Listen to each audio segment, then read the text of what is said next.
Bonjour à tous, j'espère que vous allez bien. On se retrouve aujourd'hui pour le 26e récap. Voilà, vous avez vu, en ce moment il fait très chaud, donc j'ai succombé à l'appel de la tondeuse. Donc si vous voulez me faire, n'hésitez pas, faites-vous plaisir dans les commentaires. Et sinon on passe tout de suite aux news de la semaine.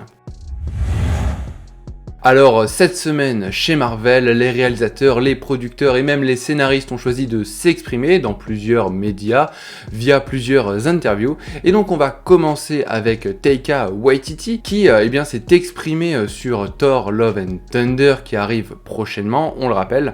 Et donc il a déclaré que son nouveau film abordera un ton et des thèmes bien différents de Thor Ragnarok qu'il avait lui aussi réalisé. Concernant Thor Love and Thunder, il dit donc que ce n'est pas un film sérieux, ni un film dramatique.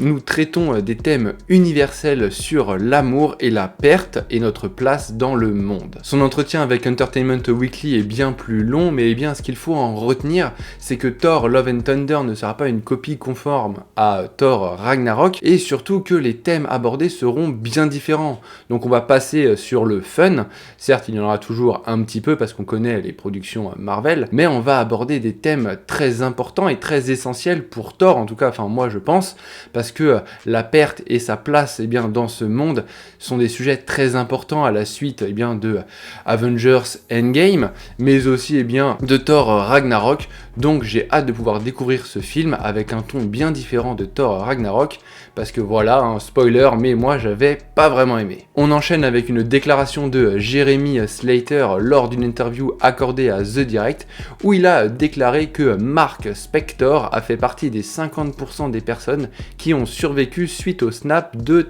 Thanos. Pendant ces dernières années, il aurait combattu des menaces dans l'ombre à la manière d'un certain Ronin. Il nous apprend aussi que dans les premières versions du script, l'arrivée de Gore the God Butcher était mentionnée, mais que finalement ils ont décidé que ce n'était pas vraiment nécessaire. Il faudra donc attendre Thor Love and Thunder pour pouvoir entendre parler du tueur de Dieu. Alors avant d'aborder la prochaine déclaration, les personnes n'ayant pas encore vu Doctor Strange in the Multiverse of Madness, je vous conseille que si vous ne voulez vraiment rien entendre du film, de zapper cette déclaration, parce que ça pourrait un petit peu spoiler le film. Michael Waldron a déclaré à Comic Book qu'il y avait eu des discussions pour une apparition de Deadpool dans le film Doctor Strange in the Multiverse of Madness, mais que finalement ça a été décidé de ne pas le montrer parce que ce n'était peut-être pas le meilleur endroit pour la première apparition de Monsieur Poole. Et enfin la dernière déclaration, on va parler du réalisateur lui-même de Doctor Strange in the Multiverse of Madness, à savoir le grand Sam Raimi. Sauf que cette fois-ci, on va pas parler de Doctor Strange, mais de Spider-Man. Il a déclaré à LA Times qu'il aimait beaucoup Tom Holland, mais que s'il devait faire un autre Spider-Man, à savoir peut-être un Spider-Man 4, ou reprendre le personnage, qu'il serait forcé de reprendre Tobey Maguire, sinon l'acteur lui briserait le cou au sens littéral. Bon, c'est super cool qu'on continue de parler de peut-être un prochain Spider-Man avec Sam Raimi dans le coin, Tobey Maguire aussi. Ça laisse de l'espoir pour un Spider-Man 4 qui, on espère, verra le jour. On quitte les déclarations et on va passer vraiment aux news. Et on apprend via Comic Book que Grant Curtis et Nick Pépin seront producteurs sur le film Les 4 Fantastiques de Marvel Studios. Voilà, pas plus d'informations. On sait que ces producteurs ont été affiliés au projet Moon Knight. Voilà, un projet que on a plus ou moins apprécié chez nous. Donc c'est peut-être un bon signe pour le film des 4 Fantastiques. Ensuite, c'est Variety qui nous a appris que Hulu ne renouvellera pas la série d'animation MODOK pour une saison 2. Malheureusement, la série inspirée de Robot Chicken n'a pas su conquérir, ou du moins trouver son audience, et du coup elle est tout simplement annulée.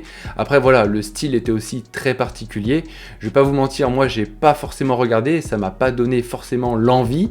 Donc c'est dommage pour les fans de la première dernière saison qui malheureusement s'arrête dès maintenant. Et pour terminer, on va parler cohérence puisque c'est Variety qui nous a appris que Laura Karpman sera la compositrice de la série Disney+ Miss Marvel. Alors pourquoi je vous parle de cohérence? Eh bien tout simplement parce que Laura Karpman a aussi signé pour être la compositrice du film The Marvels, où on y retrouvera bien évidemment Captain Marvel mais aussi Kamala Khan. Du coup vous voyez un petit peu où je veux en venir. Chez DC, eh bien, on continue de poursuivre les annulations puisque Deadline nous a rapporté que la série Naomi de CW ne sera pas renouvelée pour une deuxième saison. L'hécatombe continue donc chez CW puisqu'on a perdu il y a très peu de temps Batwoman et DC's Legend of Tomorrow. Et bien voilà, Naomi les rejoint. Pour l'instant, il nous reste donc encore en course Superman et Lois ainsi que Stargirl et The Flash qui devrait toucher à sa fin très prochainement. Sinon, du côté de Gotham Knight, pas de nouvelles, ça a l'air de se poursuivre, le projet est donc maintenu. Et en ce qui concerne le projet Justice You mettant en scène John Diggle, pas plus d'informations. Voilà, ça serait un petit peu logique de le voir annulé très prochainement, mais qui sait, hein, peut-être qu'il survivra. Mais alors on peut se poser la question, mais pourquoi toutes ces annulations?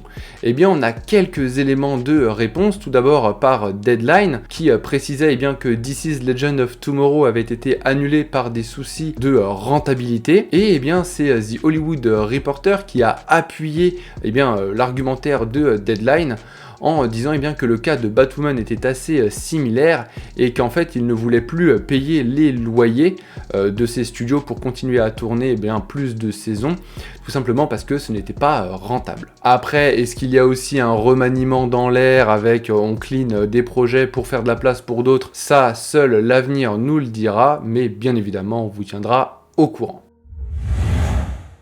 Et on va terminer ce récap avec une note de Space Opera, donc on va parler de Star Wars bien évidemment. Et bien on a une nouvelle rumeur de la part de Jeff Grubb, où on apprend bien que la suite du jeu vidéo Star Wars Jedi Fallen Order pourrait s'appeler Star Wars Jedi Survivor et qu'il pourrait sortir en 2023. Alors pas plus d'infos à ce sujet, mais on devrait avoir des news sur le projet très rapidement, puisqu'on le rappelle, il y a la Star Wars Celebration du 26 au 29 mai prochain, donc restez connectés. Et pour finir, c'est Vanity Fair qui nous apprend que Jon Watts va développer une série Star Wars se passant après le film Star Wars épisode 6, le retour du Jedi. Alors du coup, tout s'explique, on comprend mieux pourquoi Jon Watts aurait abandonné le projet Les 4 Fantastiques et qu'il disait qu'il voulait faire une pause avec les comic book movies. Donc tout prend sens, en fait ça serait pour développer cette série qui prendrait place juste après l'épisode 6. Alors on peut se poser la question, qu'est-ce qu'on pourrait avoir dans cette série? Alors à vos théories, mettez tout ça dans les commentaires. Voilà, le récap c'est fini, j'espère que ça vous aura plu. Comme d'hab, si c'est le cas, n'hésitez pas à lâcher un like, à le partager autour de vous, à nous suivre sur nos réseaux sociaux, Insta, Twitter, Facebook, on est partout et on vous partage les news tout le temps. Ou sinon, n'hésitez pas à vous abonner à notre chaîne YouTube, ça nous fera super plaisir et en plus de ça, ça nous soutient. Moi je vous dis à très bientôt parce que voilà, je vous prépare pas mal de projets avec Julien aussi. Donc on vous dit à très bientôt et d'ici là, lisez des comics.